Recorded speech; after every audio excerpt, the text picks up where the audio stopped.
नैहर पर गई दीदी हे किला हे नर पतना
ससुर जी के नाम पीरा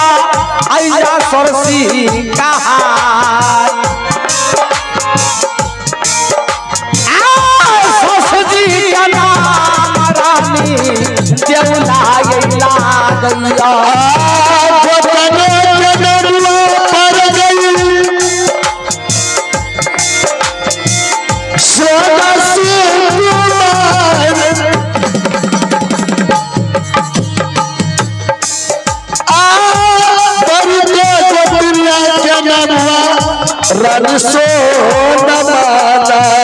भगवान बना दिया आज न जाए बेटा जन्मो इनला कुमार आज दिया जन्म वाला गई जो है गाना चलाना आगे बढ़ो ये आई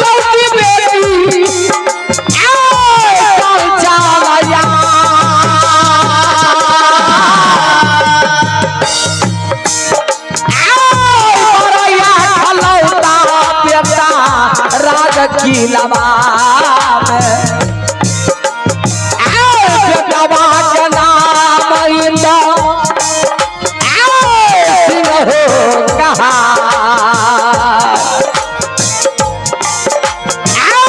बेटिया के नाम है लगैया कुमारी कंचा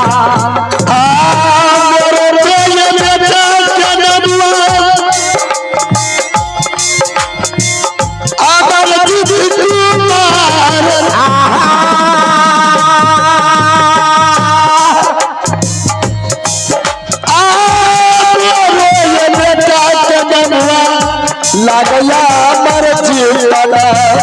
भगवान बना दी हो काम देहिया जनमुआ पर गई पूना से देहिया जनमुआ पर गई पूना से आगे नहीं जाने दीदी में तो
हेलो हेलो श्रीमान जी मेरी नैहर किला नरपतगंज पिताजी का नाम राजा नरपत सिंह मेरी ससुराली किला मोहबा ससुर जी का नाम बिरजासर सिंह सासू की नाम रानी दौला मेरे पति देव दो भाई भैंसुर जी का नाम मैं कैसे बता सकती हूँ पति देव जी का नाम हृदय बसाती हूँ राजमोहबा में दो गोतनी बड़ी गोतन की नाम रानी सोना मेरी नाम रानी फूला लगती है मेरी बड़ी गोतन की बेटे का नाम इंदल कुमार बेटी की नाम कंचन कुमारी लगती है मेरे बेटे का नाम अमरजीत कुमार लगते हैं अरे मंत्री मलकाइन गोर लागे छिया खुश रहो मलकाइन गोर लागे छिया खुश रहो मलकाइन गोर लागे पागल किसी को एक मर्तबा प्रणाम किया जाता है हमें गरीब का बाप छिए बोलो गरीब का बच्चा है एक बेर से मन नहीं भरे पागल भगवान का एक मरते नाम लो या 100 मरते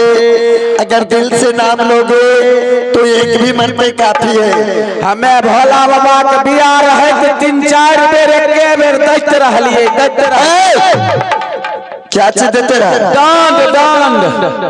दंड दे रहा था तब एक बेर हमरा दो दलखिन तू और दबे नहीं करे छो पागल